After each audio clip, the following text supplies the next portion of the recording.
When it comes to writing memoir, this is one of the most important things to keep in mind. Scenes are your building blocks. Without scenes, you don't have a memoir. So it takes three things to create a scene. Your scene needs an event, you need to put us inside your head, and we need a sense of time and place. I'm going to talk about each of these three things coming up. Something has to happen in your scene. It doesn't matter whether this is something big or small. It can be you suddenly understand the meaning of life. That would be a really great scene. However, sometimes scenes are really small. They're really minor. It can be the day that you run over a squirrel. Or it can be even smaller than that. It can be the day you realize that Joanna in the second period has always been out to sabotage you. Doesn't matter how big or small the event is, but a scene always needs to contain an event. The second thing that a scene needs to contain is that a scene needs to put us inside your head. Anytime something happens in your book, we want to live through it with you. You know that feeling when you're reading a book and actually you forget you're reading a book and you're actually living through the events and you become the protagonist and what is happening to the protagonist is happening to you? Well, that's what you want to do for your reader.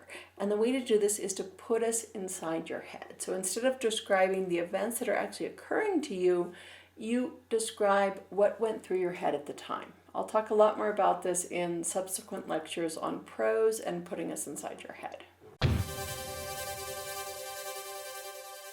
Finally, a scene needs a sense of time and place. Now, the time and place are kind of arbitrary. It doesn't really matter when or where they occurred. Like, it doesn't matter if it's 2003 or April or in your living room or in the park. Usually these things are arbitrary. What is important is to give your scene a sense of time and place. Why?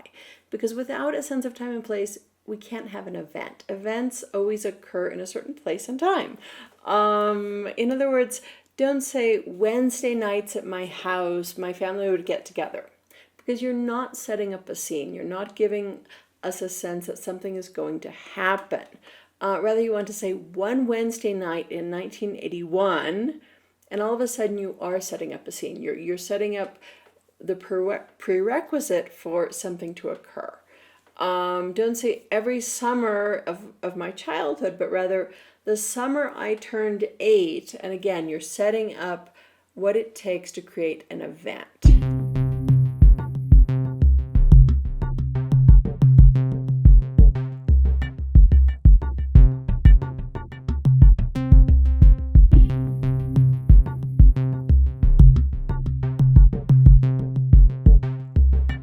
I hope this lecture has been helpful when it comes to understanding what it takes to create a scene. My name is Wendy Dale. Talk to you next time. Happy writing.